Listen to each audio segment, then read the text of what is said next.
रामजी जेव्हा ते म्हणत होते की रामजी आमचे घरचे नाही आहे भारतीय जनता पार्टीचे, तर तसेच महाराष्ट्रामध्ये बाळासाहेबांचे विचार हे एक परिवारातले नाही तर महाराष्ट्राचे जनतेचा विचार घेऊन आम्ही चालतोय. तर कोणी किती काही म्हटलं तर तो नाव कोणी आमचे तोंडी आमचे विचार बंद करू शकतो. स्थानिक स्वराज्य संस्थांच्या ते अपक्ष निवडून येताना पाहायला मिळतात, मात्र त्यांना यावेळेस मंत्रिपद मिळावं यासाठी काय प्रयत्न? आमचं लक्ष आज एकच आहे की देवेंद्रजी फडणवीसला परत एकदा मुख्यमंत्रीची शपथ घेताना पाहायला पाहिजे.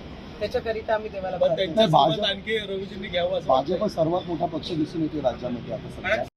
जर आपण पाहिलं आज तरी शुभेच्छा द्यायला झाली होती.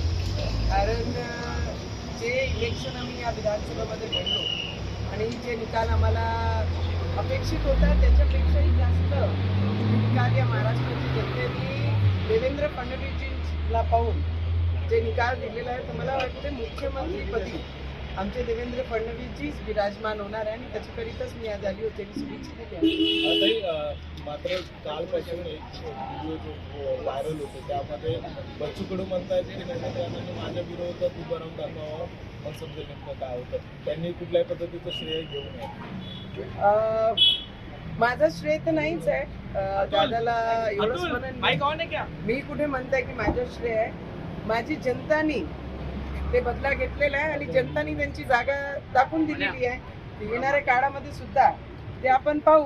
पण दादा आता कसं वाटतंय? गोड गोड वाटतंय ना. त्यांनी असं म्हटलं की माझा पराभव करण्याची अवकाश तुमची नाही राहणार दाम्पत्याची, असंही त्यांनी. हा, जनता जनार्दन ची अवकात काढणारे असे लोकांना जनता जनार्दन त्यांची अवकात दाखवून देते.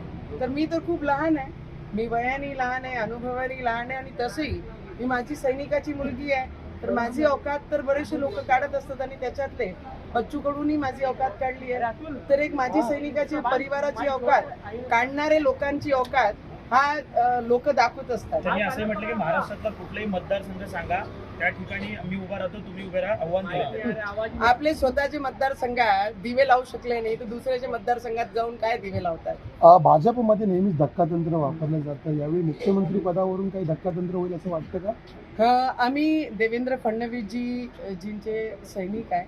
आम्ही भारतीय जनता पार्टीचे कार्यकर्ता म्हणून जे गेल्या सॅक्रिफाईस देवेंद्र फडणवीसजींनी 2-2.5 वर्ष अगोदर केलेला आहे तो परत रिपीट होणार नाही आणि भारतीय जनता पार्टी हे आमचे देवेंद्र फडणवीसजींनाच मुख्यमंत्री करतील एवढा विश्वास आहे. आणि मी आज शुभेच्छा द्यायला झाली. संजय राऊतांनी देवेंद्र फडणवीसांचं कौतुक केलेलं वाटतं दिसते आजच्या बाईटमध्ये.